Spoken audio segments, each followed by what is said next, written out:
Hello students, so starting with another class of job analysis। तो इसमें हमने जो हमारी प्रीवियस क्लास थी उसमें हमारा जो मीनिंग था जॉब एनालिसिस का, फीचर्स, ये सब हमने कंप्लीट किए थे। तो जो एक ट्रेडिशनली अगर हम बोलें तो जॉब एनालिसिस एक प्रोसेस है जो ऑब्टेन करता है इंफॉर्मेशंस। ठीक है, ये प्रोसेस है जो कलेक्ट करता है इन्फॉर्मेशन अबाउट द ड्यूटीज़ क्या है, responsibility, necessary skills, outcomes, work environment क्या है एक पर्टिकुलर जॉब के लिए। जॉब डिस्क्रिप्शन, अगर हम उसको एक मेन टू कंपोनेंट्स हैं, इसमें मेन टू कंपोनेंट्स होते हैं जॉब आपका description and job specification. Description में हमारी रिस्पॉन्सिबिलिटीज़, नेसेसरी स्किल्स, ये सारी चीज़ें इन्वॉल्व होती हैं। और स्पेसिफिकेशन में स्किल्स, हमारी क्वालिफ़िकेशंस हमें रिक्वायर्ड है, वो सारी चीज़ें इन्वॉल्व होती हैं। तो ये टू कंपोनेंट्स में डिवाइडेड है जॉब एनालिसिस। तो ये इसमें हमने जो ये वर्क एनवायरनमेंट है पर्टिकुलर जॉब के लिए, वो सारी चीज़ भी इन्वॉल्व होती है। तो प्रोसेस है जो डिफाइन करता है एक जॉब को in terms of its components, task, duties and the knowledge और जो स्किल्स रिक्वायर्ड होती हैं। तो यहाँ पर हमारा आपका स्पेसिफिकेशन भी आ गया है और डिस्क्रिप्शन भी आ गया। ठीक है, तो अकॉर्डिंग टू एडविन फ्लिपो ने जो इसकी डेफिनेशन दी है कि जॉब एनालिसिस क्या है, एक प्रोसेस है स्टडिंग एंड कलेक्टिंग इंफॉर्मेशंस का जो रिलेट करता है ऑपरेशंस को, जो रिस्पॉन्सिबिलिटी और हमारी जो एक ऑपरेशंस हैं उन सबको डिफ़ाइन करता है। एक पूरा एक उसका इंफॉर्मेशन, उसका डाटा हमें मिलता है जिससे। तो थ्री जो टर्मिनोलॉजी जो है जॉब एनालिसिस की, जो हमने प्रीवियस लेक्चर में भी अपने पढ़ी थी, वो क्या क्या है, job task, job duties and job responsibilities. हमने पूरा ये कंप्लीट किया था अपने प्रीवियस क्लास में। अब अगर हम बात करें कि एक कैरी आउट क्यों होता है जॉब एनालिसिस को, why did you carry out the job analysis, job analysis की रिक्वायरमेंट क्या होती है। देखो, किसी भी ऑर्गेनाइजेशन को ये एस्टेब्लिश करना होता है, इसके थ्री मेन फैक्टर्स हैं, थ्री मेन इसकी जो एक रिक्वायरमेंट्स कह लो, नीड्स कह लो, किस लिए अगर परफॉर्म करा जा रहा है, कोई भी न्यू जॉब क्रिएट करा जा रहा है ऑर्गेनाइजेशन में, it is performed when new jobs are created. जब न्यू जॉब्स क्रिएट होती हैं तो हमें उसका पूरा एनालिसिस, एक डीप एनालिसिस कि हमारी जॉब क्या कंटेन करता है, जो अभी करेंटली जो हमारे जो एम्प्लॉयज़ वहाँ पे काम कर रहे थे उनसे हमें क्या आउटपुट था, क्या वर्क था, क्या वो किस चीज़ के लिए वो रिस्पॉन्सिबल थे, क्या उनकी ड्यूटीज़ थी, कितना ज़्यादा कितना वर्दी था हमारा जो वर्क था, उन सब की अगर हमें नॉलेज, डीप नॉलेज मिलेगी तो हम फॉर फ्यूचर के लिए भी उस चीज़ को कंटिन्यू कर पाएंगे। फर्स्ट ये हो गया।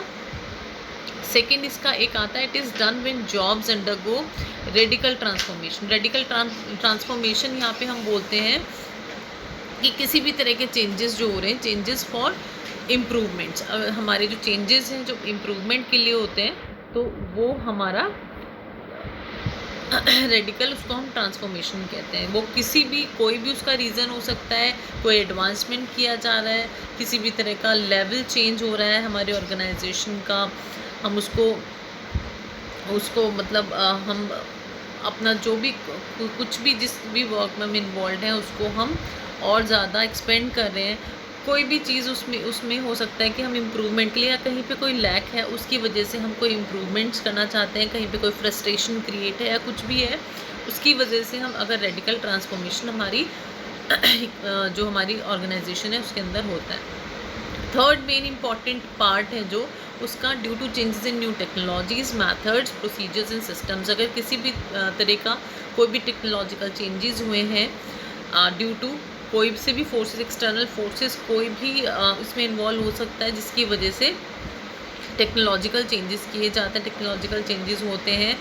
और अगर किसी भी तरह का एडवांसमेंट है, जो एक्सटर्नल कोई से भी फोर्सेस हैं जो हमें बाउंड करते हैं अपने मेथड्स, प्रोसीजर्स और सिस्टम्स को चेंज करने के लिए, तो उसके लिए हमें दोबारा से रीडिज़ाइन करने के लिए जॉब एनालिसिस की रिक्वायरमेंट होती है।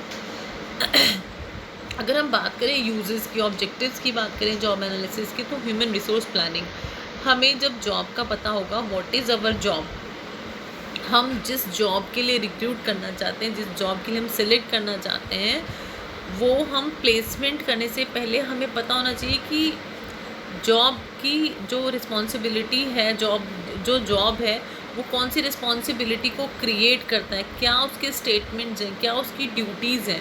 पहले हमें जॉब का पता होना चाहिए कि हमारी रिक्वायरमेंट ही क्या है, तो हम HR प्लानिंग कर पाएंगे। अपनी HR प्लानिंग, अगर हमारी जॉब एनालिसिस का डाटा हमारे पास है तो ही हम HR प्लानिंग को कंप्लीट कर पाएंगे। नेक्स्ट है रिक्रूटमेंट। वही रिक्रूटमेंट तभी पॉसिबल हो सकता है जब हमें जॉब के बारे में डीप एक एनालिसिस हो हमारे पास। सिलेक्शन अनदर पार्ट ऑफ ये, अनदर एक जो स्टेप हुआ, प्लेसमेंट, ओरिएंटेशन, यूजेस हुआ ये जॉब एनालिसिस का। ट्रेनिंग तभी हो सकती है जब हमें पता होगा कि व्हाट आर द जो एक एडवांसमेंट है या कोई सी भी क्या, अगर हम अपने जो हमारे एम्प्लॉयज़ हैं उनको हम ट्रेन क्यों करते हैं कि मोर एंड मोर टाइम के लिए वो हमारे जो ऑर्गेनाइजेशन के अंदर काम करते हैं उनके अकॉर्डिंग जो उनको स्किल्स रिक्वायर्ड हैं उसके अकॉर्डिंग हम उनको ट्रेन करते हैं।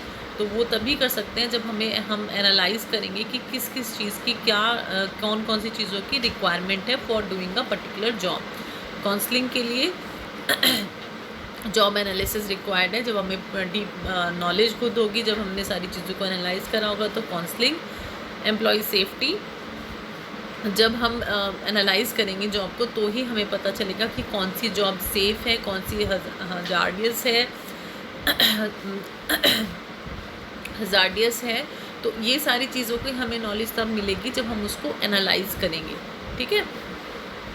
परफॉर्मेंस अप्राइजल, जब हमें स्टैंडर्ड्स हम बनाएंगे, हमें स्टैंडर्ड्स पता होंगे एक पर्टिकुलर जॉब को परफॉर्म करने के। What are the standards, what are the roles, what are the duties. ठीक है, तो ही हम परफॉर्मेंस अप्राइजल कर पाएंगे। जॉब डिज़ाइन, रीडिज़ाइन, एक पर्टिकुलर जॉब को अगर हम डिज़ाइन करना चाहते हैं, ठीक है, कुछ भी चीज़ें सर्टेन करना चाहते हैं, बनाना चाहते हैं या रीडिज़ाइन करना चाहते हैं एग्जिस्टिंग किसी भी वर्क को, तो उसके लिए हमें जॉब एनालिसिस की ज़रूरत पड़ती है। जॉब इवैल्यूएशन के लिए क्या वर्दीनेस है, हमारे जो एम्प्लॉयज़ हैं उनकी क्या वर्दीनेस है, वो हमारे वर्क पे कैसा काम करते हैं। अगर फॉर एग्ज़ाम्पल अगर कोई भी एम्प्लॉई है, वो हमारा वर्क करता है, वो हमारा ऐसा वर्क करता है जो बहुत ज़्यादा साइकोलॉजिकल हमारे ऑर्गेनाइजेशन के लिए बहुत ज़रूरी है। वो फाइनेंशियल हमारे लिए इम्पॉर्टेंट नहीं है, लेकिन साइकोलॉजिकल या किसी तरह से हमारे ऑर्गेनाइजेशन के लिए बहुत बेनिफिशियल है फाइनेंशियल एस्पेक्ट को छोड़ के। तो वो भी एक हमारे लिए एक बहुत मेजर रोल रखता है, वो हमारी ऑर्गेनाइजेशन के लिए, दैट पर्टिकुलर पर्सन। तो अकॉर्डिंगली उसकी जो सैलरी होगी, उसके जितने भी इंसेंटिव्स होंगे, वो सारे इवैल्यूएट करे जाएंगे ऑन दैट बेसिस। या कोई हजार्डियस वर्क, कोई भी किसी भी तरह का रिस्की वर्क कोई कर रहा है, तो अकॉर्डिंग टू दैट, तो वो इवैल्यूएशन हम तब कर पाएंगे जब हम एनालाइज करेंगे जॉब किस तरह का है, क्या क्या ड्यूटीज़ हैं, क्या क्या रिस्पॉन्सिबिलिटीज़ हैं एक पर्टिकुलर एम्प्लॉय के पास। फाइन, तो these are the uses of job analysis. Now come to the components. Components क्या है जॉब एनालिसिस के? 2 कंपोनेंट्स होते हैं जॉब एनालिसिस के। Very important topic, job description अपने आप में एक बहुत इंपॉर्टेंट टॉपिक है। तो 2 कंपोनेंट जो होते हैं, first one is job description and second one is job specification. ठीक है, अब आते हैं हम जॉब डिस्क्रिप्शन पे। जॉब डिस्क्रिप्शन क्या होता है? एक रिटन समरी है। ठीक है, एक रिटन समरी होती है of task, duties and responsibilities of a job, जिसके अंदर जो क्या कंटेन करता है कि टास्क क्या है, ड्यूटीज़ क्या है, रिस्पॉन्सिबिलिटीज़ क्या है for performing a particular job.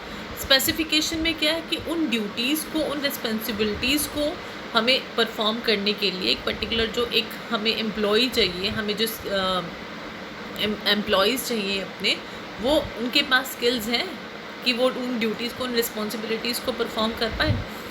तो इसमें ये क्या कंटेन करता है? Minimum skills, education and experience necessary for an individual to perform a particular job.